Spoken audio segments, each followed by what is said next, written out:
দেশনেত্রী নাই, তার অসমাপ্ত কাজগুলো শেষ করার জন্য আল্লাহ পাক যেন তারেক রহমানকে সেই সৌভাগ্য দেয়। আমাদের প্রিয় নেতা তারেক রহমান বলেছেন, খালেদা জিয়ার শেষ যেখানে শুরু হয়েছে ইন্তেকালের পর, সেটা আমি যেন শুরু করে শেষ করতে পারি। যে নেত্রীর সাথে কাজ করার আমার সৌভাগ্য হয়েছে, সেই নেত্রী বাংলাদেশের অবিসংবাদিত নেত্রী, যিনি বাংলাদেশের মানুষের প্রাণের রাজনীতিবিদ ছিলেন। শুধু বাংলাদেশ না, সারা বিশ্বে তা প্রমাণিত হয়েছে 30 তারিখের ইন্তেকালের পর।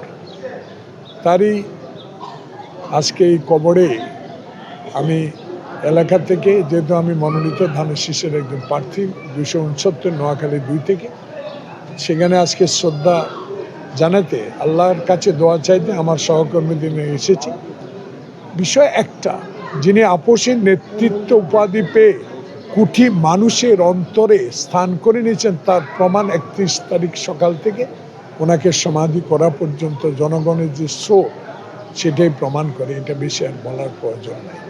আমরা শুধু এইটুকু আল্লাহর কাছে দোয়া করবো, আল্লাহ পাক যেন তার বেশ নসিব করে, এবং আগামী রাজনীতি 16 বছর যে নেতা দেশের বাইরে থেকে সকল অত্যাচার, অবিচার, ষড়যন্ত্র, মামলা, হামলা সব উপেক্ষা করে বাংলাদেশের জাতীয়তাবাদী শক্তিকে গণতন্ত্রের সপক্ষে কাজ করার সাহস জুগিয়েছেন।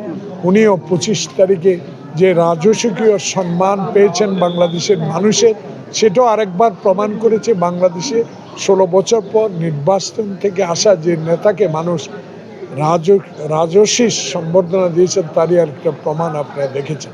সেখানে আমি মনে করব দেশনেত্রী নাই, তার অসমাপ্ত কাজগুলো শেষ করার জন্য আল্লাহ পাক যেন তারেক রহমানকে সেই সৌভাগ্য দেয়। আমি আরেকজনের সৌভাগ্যবান ব্যক্তি, যে গতকালকেই আমাদের নেতার ভারপ্রাপ্ত চেয়ারম্যান থেকে পূর্ণাঙ্গ চেয়ারম্যান হিসেবে তাকে জাতীয় স্থায়ী কমিটি অনুমোদন করেছেন এবং গ্রহণ করেছেন। সেই জন্য আল্লাহ পাকের কাছে তার এই দায়িত্ব আসতে যেটা শুরু হয়েছে, আল্লাহ পাক যেন সেই তৌফিক দান করে। এবং শেষ দুটি কথা বলে আমি শেষ করব। আমাদের প্রিয় নেতা তারেক রহমান বলেছেন, খালেদা জিয়ার শেষ যেখানে শুরু হয়েছে ইন্তেকালের পর, সেটা আমি যেন শুরু করে শেষ করতে পারি। এইটুকু আপনাদের মাধ্যমে জনের কাছে বার্তা পৌঁছে দেবেন। আল্লাহ পাক যেন তাকে তৌফিক দেয়, শক্তি দেয়। 16 বছর যে ধৈর্য ধারণ করেছেন, বাকিটুকু জীবনে সে ধৈর্য ধারণ করে গণতন্ত্র, সংবিধান, সার্বভৌমত্ব অক্ষুণ্ণ রাখতে পারে। সবাইকে ধন্যবাদ।